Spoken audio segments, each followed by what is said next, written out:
Very good morning and welcome to Athavan News. Today Monday 4th of January 2016. Today's paper highlights read by Edward Udedas Devasagayam Pillai. Now let's move to the highlights on today's Daily Mirror. Need for new constitution. People to decide president.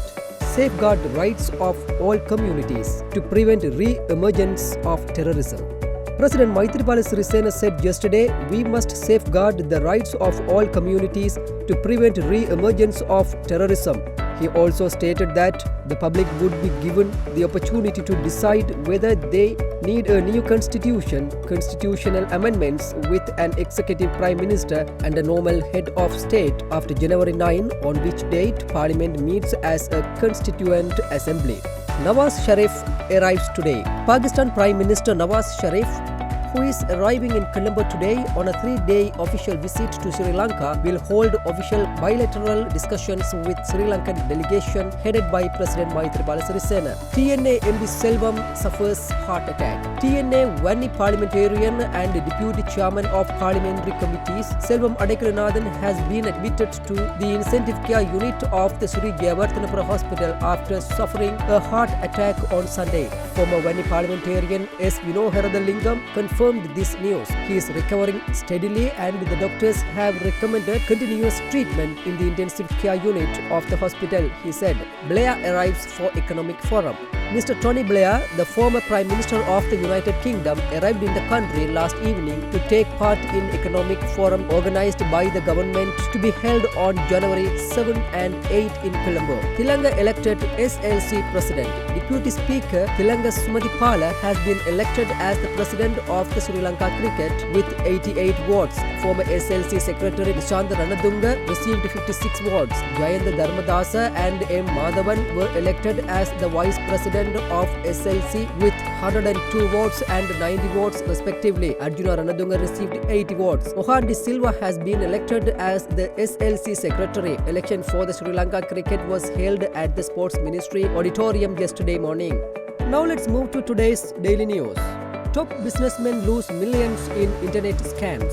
Several top businessmen engaged in import and export of goods have lost millions of rupees due to an internet-related fraud. At least 140 million rupees have been defrauded from 12 businessmen by an unidentified gang who hacked the businessmen's emails and computers to obtain sensitive financial and trade details. Computer Emergency Response Unit Senior Engineer Rohan Chandragupta said his organization had instructed the 12 businessmen who had lost at least 140 million rupees to lodge complaints with the police. We received 12 complaints on such financial scams and the unit directed the victims to lodge complaints to the police as the unit has no authority to take legal actions with regard to this, he added. Chandragupta said the financial scams occurred after entering an unknown third party between two business partners who do their business via emails. Food poisoning. Over 200 garment factory workers hospitalized. Around 200 to 250 employees of a garment factory in Balangoda were hospitalized on Saturday following food poisoning.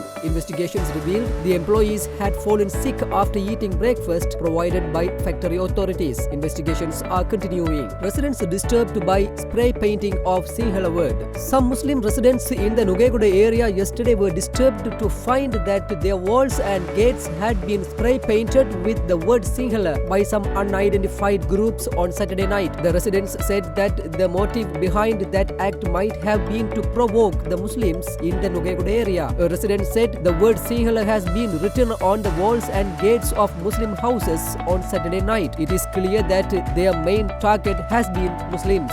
Bulugaha shooting incident. Police confident of revealing gunman's identity. The police are confident that they could soon reveal the identity of the gunman responsible for the shooting near Bulugaha Junction on December 31st, where 2 police traffic constables were injured. Although 2 officers were injured, police believe that real target of the shooters was a suspect believed to be involved in the murder of former Peliagoda Urban Council member.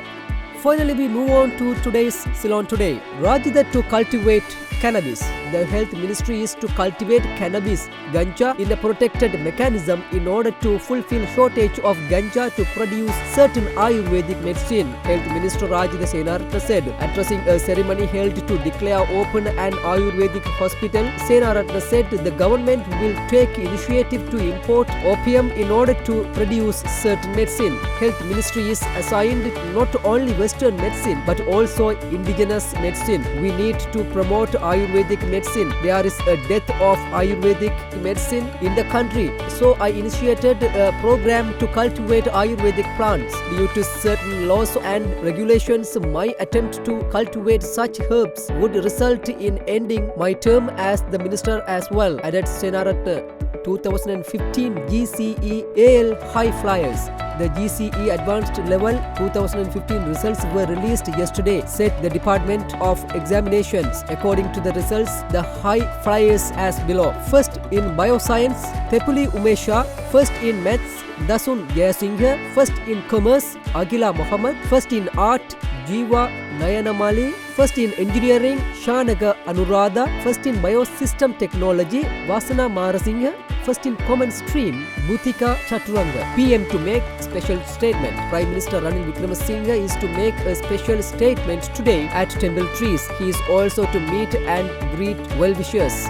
Wigi proposes Siva Pasupati to TPC Expert Committee. Northern Chief Minister C.V. Vigneswaran has taken the initiative to appoint former Attorney General Siva Pasupati as his representative to the Tamil People's Council Expert Committee to advise on the proposals to be made to the new draft constitution, sources said.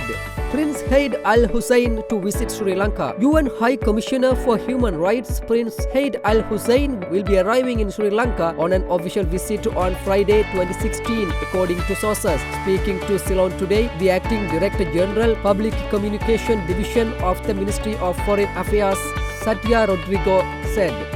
With that, we come to an end of today's paper highlights. We will come with more news tomorrow morning. Thanks for listening to Athavan News.